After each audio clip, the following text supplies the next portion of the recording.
Perfecto, muchísimas gracias. Le doy el agradecimiento a todo el comité organizador, al doctor José Fernando Vera, a la doctora Lynn Carías, a Diana y a Lina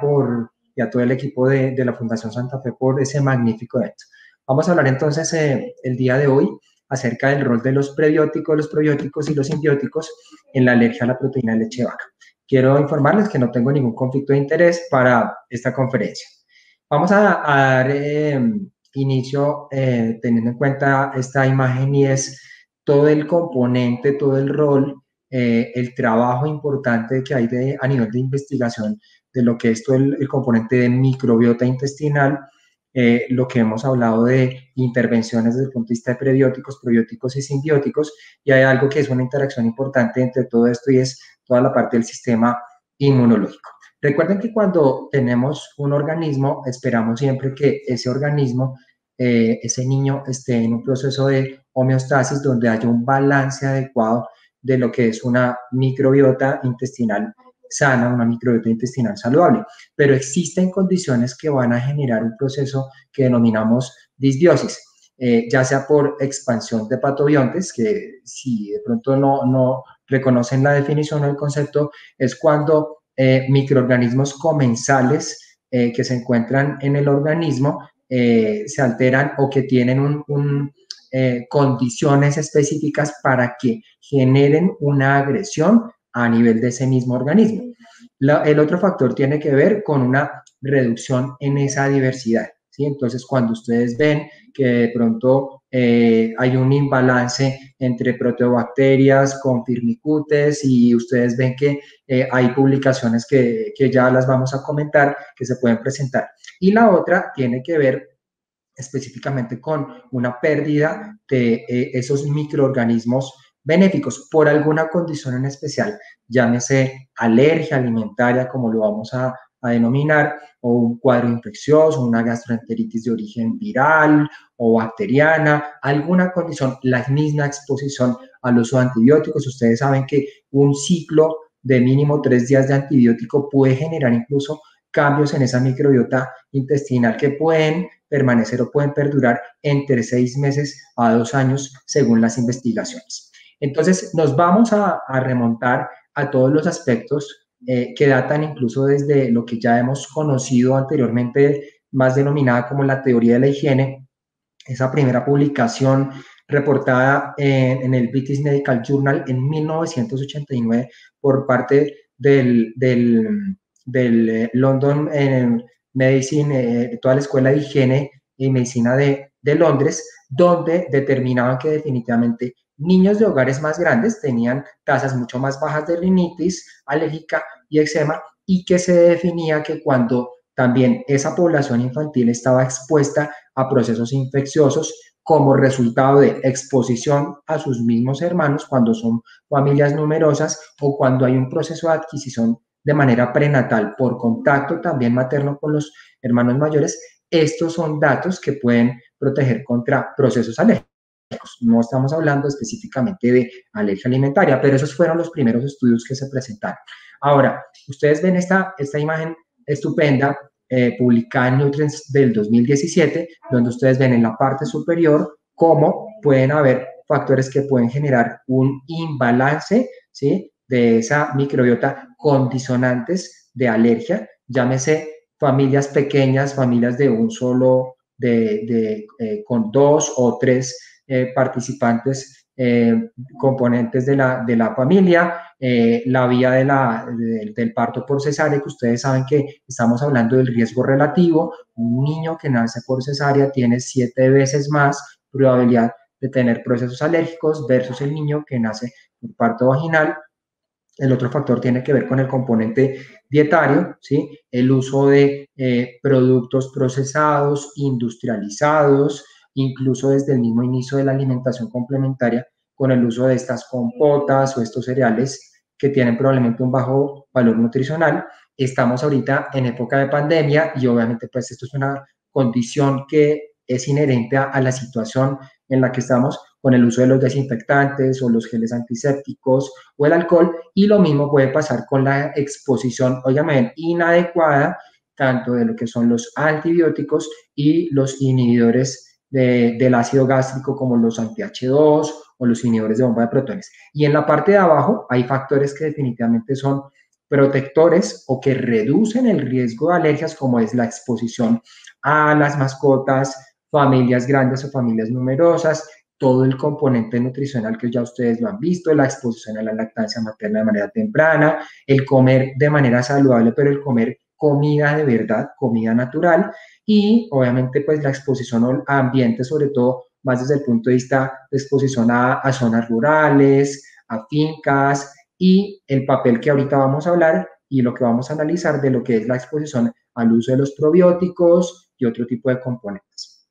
Pero comenzamos con publicaciones como estas de Science, donde ustedes ven cómo es el desarrollo de esa microbiota durante los primeros 3 años de vida. ¿Y por qué nos vamos a enfocar en esta edad? Porque nosotros somos, principalmente desde el punto de vista de microbiota intestinal, lo que con ello nos hayan hecho nuestros padres. ¿Qué nos habrán dado? ¿Cómo nos habrán alimentado? ¿Cómo habrán ejercido ese papel nuestros pediatras? Pues ahí es donde tenemos que comenzar a reconsiderar y evaluar. Y ustedes ven, como lo hemos mencionado, desde el punto de vista de cambios en la composición de la microbiota en la parte superior, como cuando un niño nace a nivel vaginal, ¿sí? Hasta los 3 años de vida, la composición de esa fila de microbiota depende principalmente de los bacteroides, a diferencia de los niños que nacen por cesárea, donde prácticamente esas concentraciones de bacteroides son nulas durante los primeros 12 meses de vida, pero si le logramos dar esa oportunidad a ese niño, ¿sí? Haciendo estrategias desde el punto de vista nutricional y demás, lograremos que haya una recomposición de esa microbiota, específicamente de los bacteroides, y ustedes ven que a largo plazo, y específicamente cuando hablamos de las alergias, hay también un cambio, sobre todo desde el punto de vista inmunológico. Entonces, se pueden elevar también protobacterias, se pueden bajar este tipo de pilas, como les decía, de bacteroides, y también puede haber un componente sobre todo de liberación de interleuquina 4, otro tipo de citoquinas proinflamatorias que son muy importantes, y ahí ustedes ven nuevamente cómo pueden ser las composiciones para uso de exposición a antibióticos, obesidad o en el caso de la enfermedad inflamatoria intestinal. Entonces vean que tenemos múltiples factores ambientales, alérgicos, desde el punto de vista de alimentos, la predisposición de tener niños alérgicos. Recuerden que si tenemos uno de los padres es alérgico, la probabilidad de tener un niño alérgico es del 40%, pero si tenemos ambos aumenta hasta el 70%. Esa alimentación también, el papel preponderante no es solo intervenir definitivamente en el niño, sino también en la madre, pero sobre todo en la mujer que está en etapa reproductiva, y aquí juega un papel importante todo el proceso de la lactancia materna como el principal líquido componente bioactivo, sobre todo desde el punto de vista de todo lo que son los complejos inmunológicos, esta inmunoglobulina secretora que es fundamental sobre todo para el avance y el desarrollo adecuado del sistema inmunológico y esa microbiota intestinal de ese recién nacido, como a través también de la exposición de fuentes naturales de prebióticos, probióticos, oligosacáridos de la leche humana. Entonces hay una trama que es muy importante y sobre todo ahí nos vamos a definir entre ese paciente que probablemente va a estar sensibilizado a ciertos antígenos, como es el caso de la proteína de leche de vaca, o si logramos, en el caso de que haya una predisposición a un proceso de tolerancia inmunológica mucho más rápido, o que ese tipo de cosas vayan a generar que haya un paso a través de la lactancia materna de ciertos antígenos alimentarios que ya ustedes conocen claramente, o que definitivamente haya un proceso que se llama un proceso de posensibilización, donde ya ese niño tiene un proceso de tolerancia que se puede ir desarrollando a lo largo del tiempo. Entonces vean cómo esto es el proceso de establecimiento de esa microbiota, y eso está ligado a procesos de vías inmunológicas, ya sea desde el punto de vista innato y adaptativo, donde cuando tenemos un proceso de eubiosis, ¿sí? Tenemos una alta producción de ácidos grasos de cadena corta, y ya vamos a mostrar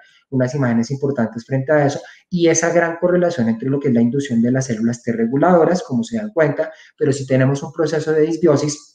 generamos o gatillamos una producción exagerada de inmunoglobulina E y una respuesta proinflamatoria. Respuesta proinflamatoria sobre todo con aumento de interleuquina 4, interleuquina 10, 13, hay una disminución también en la producción o en la liberación de ácidos grasos de cadena corta a nivel del colonocito, y es ahí donde vamos a mirar, como ustedes se dan cuenta en la parte de abajo, todas las estrategias desde el punto de vista de intervención. Aquí vemos una imagen muy bonita donde ustedes ven aquí toda la parte fisiopatológica de lo que pasa, sobre todo desde el punto de vista de la alergia a la proteína de leche de vaca. Tenemos exposición a antígenos, si tenemos una microbiota, un enterocito que va a estar alterado, tenemos una alteración en esas uniones adherentes que van a permitir el paso de esos antígenos para que vayan a ser reconocidos por varias células importantes, las células dendríticas, los macrófagos, y generen una cascada inflamatoria cuando definitivamente hay un proceso de permeabilidad que se va a ver reflejado en un proceso de alergia alimentaria. A diferencia de cuando hay una exposición importante, ese enterocito no está permeable, hay una gran producción de ácidos grasos de cadena corta, esa microbiota intestinal está completamente balanceada a nivel de la luz intestinal, pues definitivamente toda esta serie de complejos inmunológicos van a generar un proceso de tolerancia aunque ese paciente esté en un proceso de alergia. Entonces vean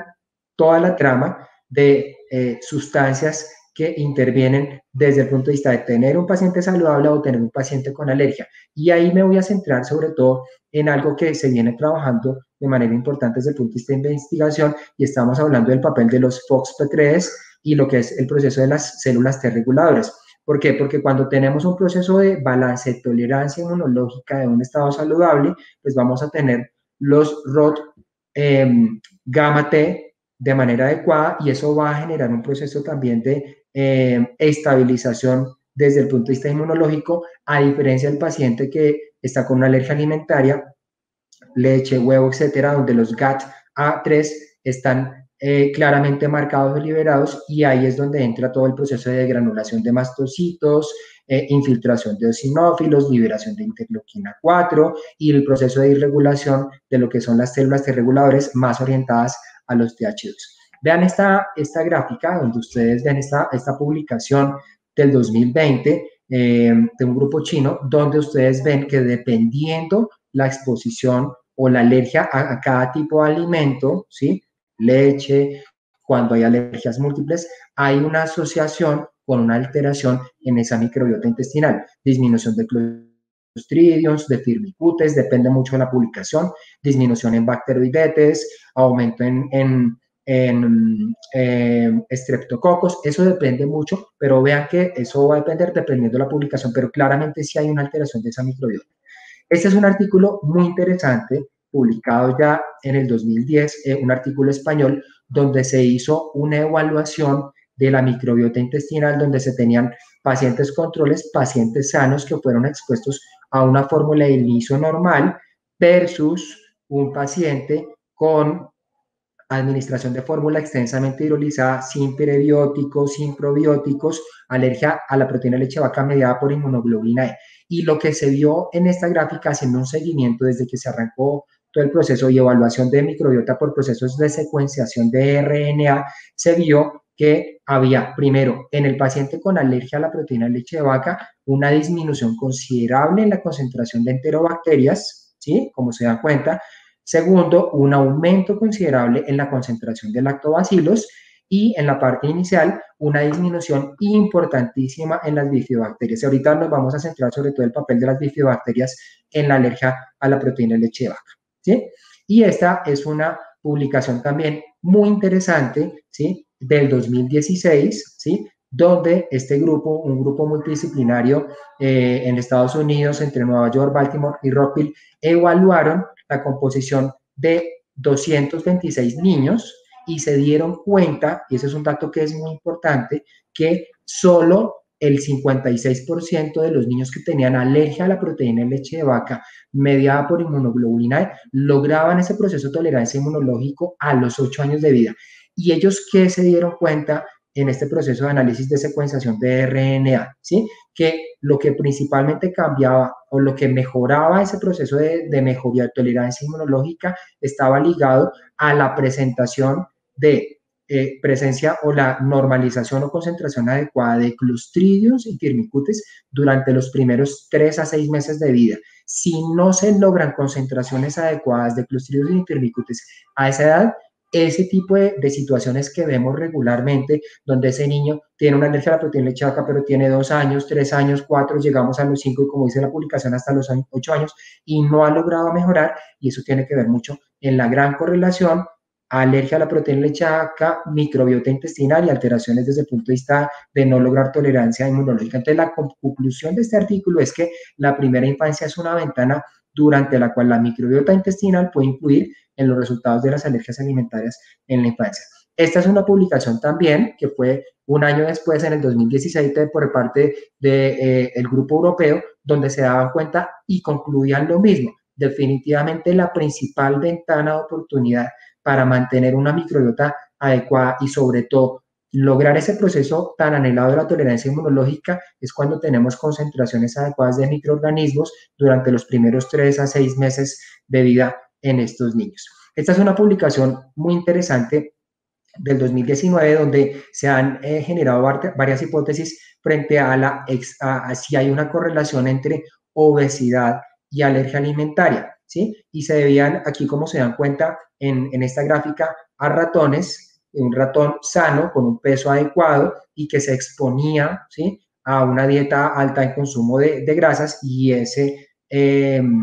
ratón ya obeso, con esa alimentación al cabo de 12 semanas, se le generaban lesiones a nivel del estómago y se le exponían a antígenos alimentarios, y lo que se veía es que ese ratón que se volvió obeso por su alimentación tenía una alteración en esa diversidad, esa microbiota intestinal, y generaba una gran susceptibilidad a alergia alimentaria. Pero la conclusión de esto es que definitivamente hasta la fecha no hay una estrecha correlación desde el punto de vista de correlación entre microbiota intestinal, alergia alimentaria y obesidad. Entonces entramos a toda la parte de intervenciones. Podemos intervenir con probióticos, prebióticos, la parte nutricional, el proceso de maduración, y obviamente nos vamos a ver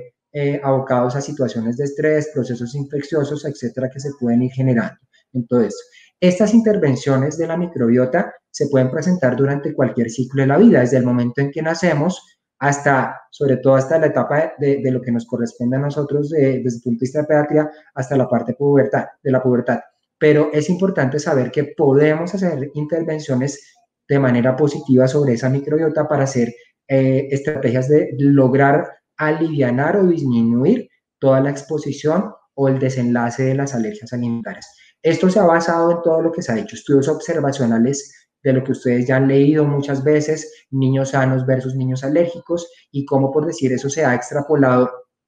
a los estudios que se han hecho en ratones, donde se han hecho trasplantes de microbiota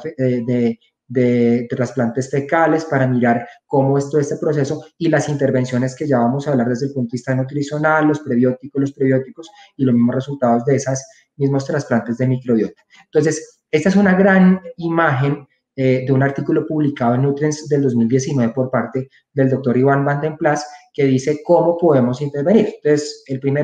la primera fase es la exposición, obviamente, en estos casos, como él lo denomina, a través de fórmulas extensamente hidrolizadas, cuando definitivamente esa madre no es capaz de lactar a sus hijos y que pueda hacer una dieta de manera rigurosa, porque con ello se logra aumentar desde el punto de vista inmunológico esa secreción adecuada de inmunoglobulina E, un balance adecuado entre lo que son citoquinas, interleuquina 4, 10, y factor de necrosis tumoral interferón, interleuquina 12, cómo logramos ese proceso de regularización con las células T reguladoras a nivel de lo que es la placa de Peyer, y cómo a través, sobre todo con el riesgo de las alergias, de que tengamos un proceso de alteración en la dismotilidad por disminución en la concentración de mastocitos, alteraciones en el patrón del vaciamiento gástrico, y cómo con estas dietas elementales elementales y las dietas de exclusión logramos toda una trama desde el punto de vista inmunológico para una estabilización. Hay otro papel que ustedes han visto, sobre todo desde el punto de vista del uso de los horneados, específicamente productos horneados a base de leche, y se ha visto que cuando se producen estos productos o se generan productos horneados, se hace un proceso de desnaturalización por calor de las proteínas, y eso genera disminuciones en las concentraciones de caseína y beta-lactoglobulina principalmente. Entonces, vean que hay estrategias para eso. Vamos a hablar específicamente del papel de los probióticos y definitivamente si sirven o no, cuál es el papel, sobre todo con la alergia a la proteína de leche de vaca. Y vamos a llevarnos a esta imagen, a esta publicación por parte del grupo, el grupo del doctor Jan Nol en Holanda, una publicación del 2013 específicamente para evaluar que cuando se administran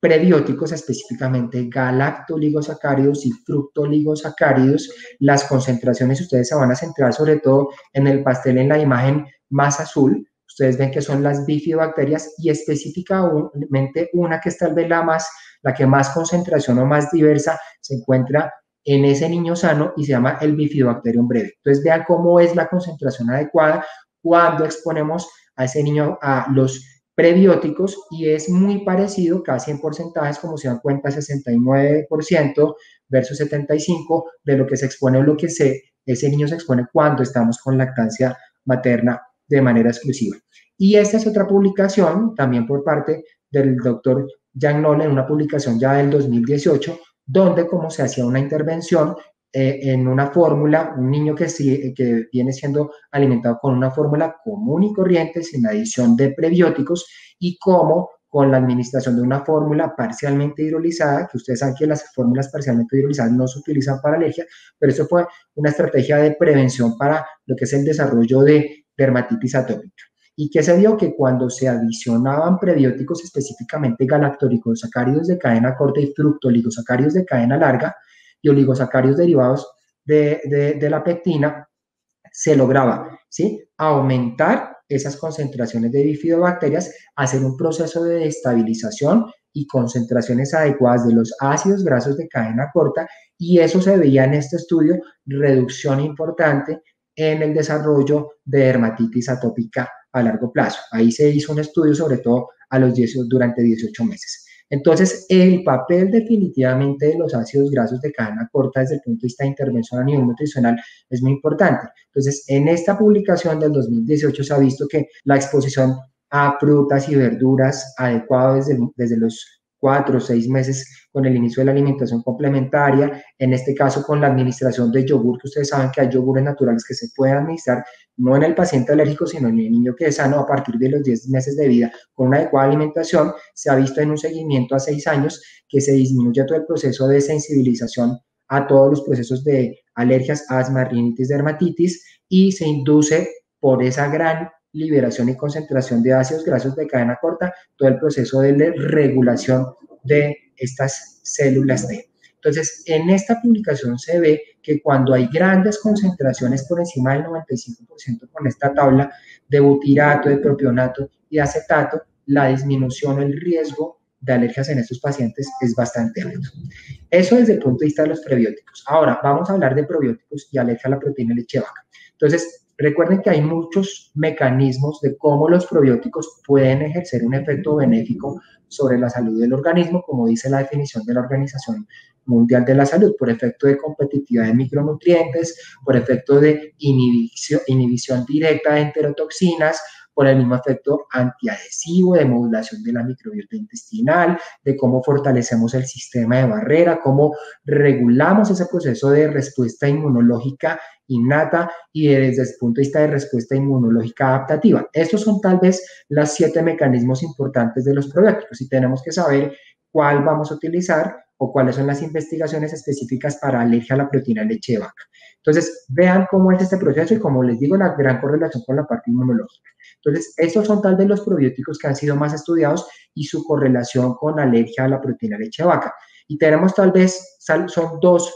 los que más han sido estudiados, específicamente el Bifidobacterium breve, ¿sí?, porque va a regularizar o inducir un proceso de maduración de las células dendríticas y aumento en la producción de interleuquina 10. Y el otro que vamos a hablar se llama el Lactobacillus rhamnosus GG, que se ha visto que genera incremento en los niveles de interleuquina 4, 5, 10, interferón gamma, y en estudios a nivel de ratones se ha visto además que actúa principalmente sobre todo en liberación de inmunoglobulina G y toda la parte del proceso de células presentadoras de antígeno. Entonces vean cómo son los mecanismos de acuerdo a cada una de las cepas. El primer artículo que les quiero mostrar es el artículo del doctor Bernie Canani, que habla acerca de la adición de lactobacillus GG a una fórmula extensamente hidrolizada y cuando se hace una corte para evaluar niños con alergia mediada por inmunoglobulina E versus y el grupo de los niños no mediados por inmunoglobulina E. Y se ha visto, ellos reportan en esta publicación de 55 niños que al corte de 6 meses y de 12 meses, ellos dicen que logran un proceso de tolerancia inmunológica.